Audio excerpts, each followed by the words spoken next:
भाग्यविजय आमच्या विशेष कार्यक्रमात तुम्हा सगळ्यांचं पुन्हा एकदा स्वागत आहे। आपल्याला आज मार्गदर्शन करतायत औरंगाबादचे डॉक्टर विजय साटोरीकर आणि आज आपण पोवळ्याबद्दल बोलतोय। पराक्रमी मंगळाचं रत्न पोवळं। सर, पोवळं जर घालायचं असेल एखाद्या व्यक्तीला तर ते कधी घालायचं, त्याची विधी काय काय प्रक्रिया आहे? पोवळं रत्न धारण करताना मंगळवारी पहाटे म्हणजे सूर्योदयाच्या वेळेस ते रत्न धारण करावं। त्यावेळेला पहिला जो होरा असतो सूर्योदयापासूनचा पहिला जो घंटा असतो किंवा तास असतो तो सूर्याचा मंगळाचा होरा असतो आणि मंगळाच्या होऱ्यामध्ये ते रत्न धारण केलेलं कधीही चांगलं आणि त्याला अंगारक रत्न पण असं आपण म्हणतो, त्यामुळे ते मंगळवारी धारण करायचं आणि त्यासोबत त्याची विधिवत पूजा जी असते किंवा तुम्ही गणपती अथर्व शीर्षाचा अभिषेक सुद्धा करून त्याला धारण करू शकता आणि साधी धारण करताना आपल्या उजव्या हाताच्या करंगळीच्या बाजूचं बोट जे आहे म्हणजे अनामिका त्यामध्ये आपण ते धारण केलं तर अतिउत्तम असतं आणि स्त्रियांनी त्रिकोणी आकाराचं रत्न धारण करायला पाहिजे आणि पुरुषांनी ते कॅप्सूल टाईपमध्ये जे येतं त्या प्रकारचं रत्न धारण करायचं। नक्कीच सर, पोवळं हे जे रत्न आहे ते आरोग्यासाठी कितपत लाभदायक आहे? आरोग्यासाठी हे प्रत्येक रत्न जे आहेत ना, आपल्याला निसर्गानं ही जी संपत्ती दिलेली आहे रत्नांची ती खरंच कमालीची आहे, तिचा आपल्याला खूप फायदा होतो। म्हणजे प्रत्येक रत्न आपल्याला आरोग्यासाठी कामाला येतं। हे मानसिक आजारावर पण खूप काम करतं। जास्त करून मानसिक आजारासाठी हे फार खूप महत्त्वाचं आहे। तसंच तुमच्यामध्ये जर तुम्हाला हिटचे प्रॉब्लेम असतील तिथे पण हे कामाला येतं किंवा एखाद्याला बॅक पेनचा किंवा पोटाच्या आजारासाठी तर फारच उत्तम। मी सांगतो ना, माझ्याकडे बरेच जे व्यक्ती येतात की त्यांना पोटाच्या आकाराचे ऑपरेशन सांगितलेले पण त्यांचे कॅन्सल झालेले म्हणजे इतके छान त्याचे रिझल्ट पोटाच्या आजारासाठी मला मिळालेले आहेत आणि असे क्लायंट आहेत की त्यांना म्हणजे रोज असे पोटामुळे ते बाहेर ऑफिसला जाताना सुद्धा घाबरायचे की आता ऑफिसमध्ये सुद्धा आपल्याला किती त्रास होऊ शकतो किंवा एज्युकेशन शिकणारे जे विद्यार्थी असतात त्यांना पण परीक्षेच्या काळामध्ये असे पोटाचा त्रास झाला तर कुठेच मध्ये सोडून यावं लागतं अशी भीती असते, तर त्यांना त्या ठिकाणी खूप चांगला फायदा झाला। पोटाच्या आजारासाठी आणि तुमच्या मानसिक आजारासाठी पोवळं रत्न आपल्याला खूप लाभदायक ठरतं। नक्कीच, पण जर पोवळं रत्न तुम्हाला घ्यायचं असेल तर एखाद्या जाणकार ज्योतिषाकडूनच घ्यावं। आम्ही हे वारंवार तुम्हाला सांगत येतोय, मला वाटतं मागचे बरेच एपिसोडमध्ये आपण रत्नांबद्दल बोलतोय, पण ही रत्न तुम्ही हा एपिसोड ऐकून कदाचित कुठच्या ज्वेलर्सच्या दुकानात जाऊन किंवा आणखी कुठच्या ज्योतिषाकडनं हे घ्याल, पण ते रत्न खरंच प्युअर आहे का, अस्सल आहे का, त्याची चाचपणी करणं सुद्धा गरजेचं आहे। दर एपिसोडमध्ये सर आपल्याला महत्त्वाचं काय असतं माहिती का की आपण जी ही चर्चा करतोय इथून बरेच जण डायरेक्ट मला फोन येतात की मागचे जेव्हा आपण सूर्य रत्नाचा एपिसोड मला डायरेक्ट लोकांनी माणिक मागवले, मी तेव्हाही सांगितलं होतं त्यांना, हे आजही मी सांगतो सगळ्या प्रेक्षकांना की काय असतं की तुम्ही डायरेक्ट असे रत्न नका मागू। तुम्ही आधी तुमची जिथून तुम्ही कन्फर्म करून घ्या की ते रत्न तुम्हाला सूट होतंय का नाही, आणि जर माझ्याकडूनच घ्यायचं असेल तुम्हाला तर तुम्ही तुमची जन्मतारीख, जन्मवेळ, जन्म ठिकाण मला मेल करा किंवा फोनवर SMS करा किंवा व्हॉट्सअप करा, त्यानुसार मी तुमची कुंडली पाहेल, तपासेल आणि त्याच्यात मला वाटेल तुम्हाला तर ते रत्न सूट होईल तर निश्चित तुम्हाला मी ते रत्न घालायला सांगेल।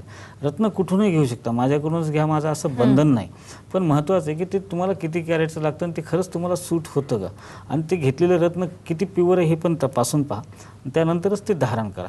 बरेचदा काय होतं, आता मागे एकदा काय झालं की आजकाल हे रत्नाच्या बाबतीमध्ये पोवळ्याच्या बाबतीत काय की फायबरचे पण पोवळे येतात, तर त्याच्यामध्ये लोकांना लक्षात येत नाही की रत्न कसं आहे, मग ते धारण करतात, वर्षभर घालतात, 2 वर्ष होतात, 3 वर्ष होतात, काहीच इफेक्ट नाही, तर त्यानं होतं काय की मग त्यांचा विश्वास उडत जातो। बरोबर, आणि ते त्या रत्नाला दोष देत नाही, ते शास्त्राला दोष देतात, ह्या शास्त्राचं काय, तसं नसतं। तुम्ही एखाद्या डॉक्टरकडे गेलात तुम्ही आणि तिथे एखाद्या डॉक्टरची ट्रीटमेंट तुम्हाला लागू नाही झाली, तुम्ही त्या डॉक्टरला थोडीच दोष देता किंवा ते मेडिकल सायन्सला थोडीच दोष देता, तुम्ही त्या डॉक्टरला थोडाफार म्हणता की ह्याच्या लक्षात आलं नाही, आपण दुसऱ्या डॉक्टरकडे जाऊ आणि तिथून ट्रीटमेंट घेऊन तुम्ही दुरुस्त होता। तसं तुम्ही ह्या शास्त्राला दोष देऊ नये असं मला वाटतं आणि जाणकार ज्योतिषाचा सल्ला घेऊन जर तुम्ही रत्न धारण केलं तर निश्चित तुम्हाला त्याच्यात फायदा होऊ शकतो।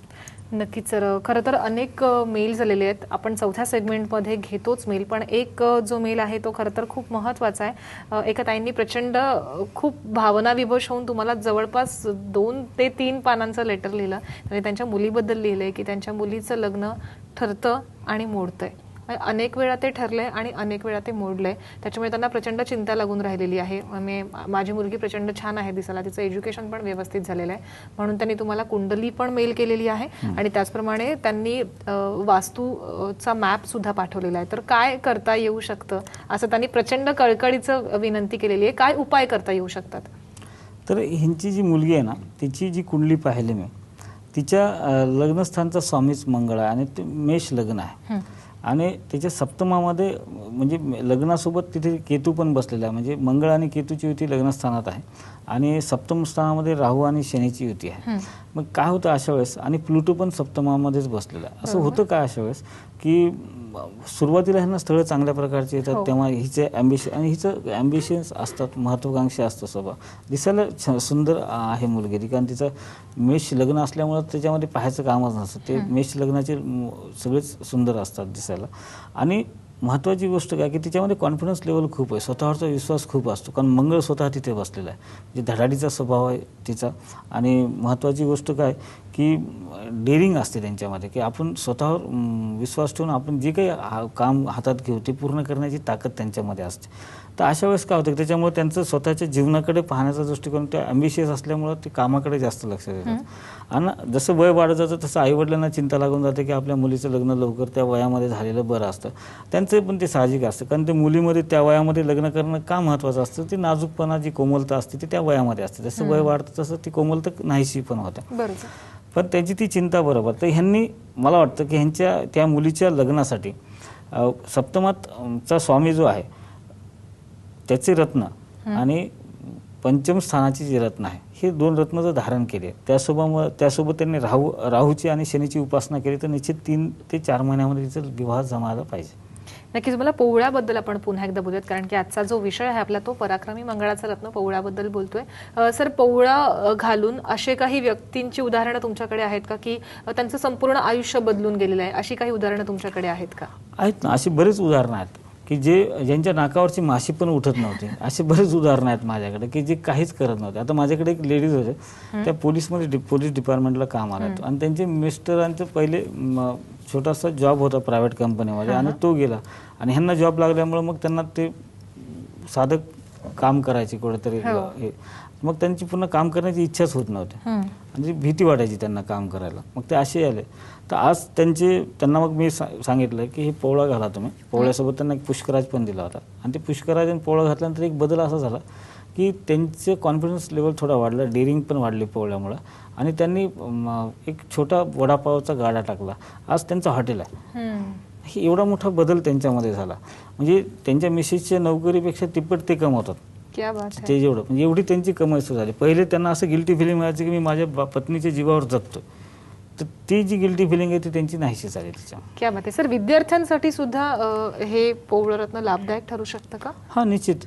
कारण का असं काही विद्यार्थी जे असतात ना की सरांच्या समोर जायला घाबरतात किंवा परीक्षेच्या नावानंच घाबरतात, किंवा बरेच मुलं मी असे पाहतो की त्यांना एक घरामध्ये कोणीतरी मोठ्यानं बोललं तरी घाबरतात.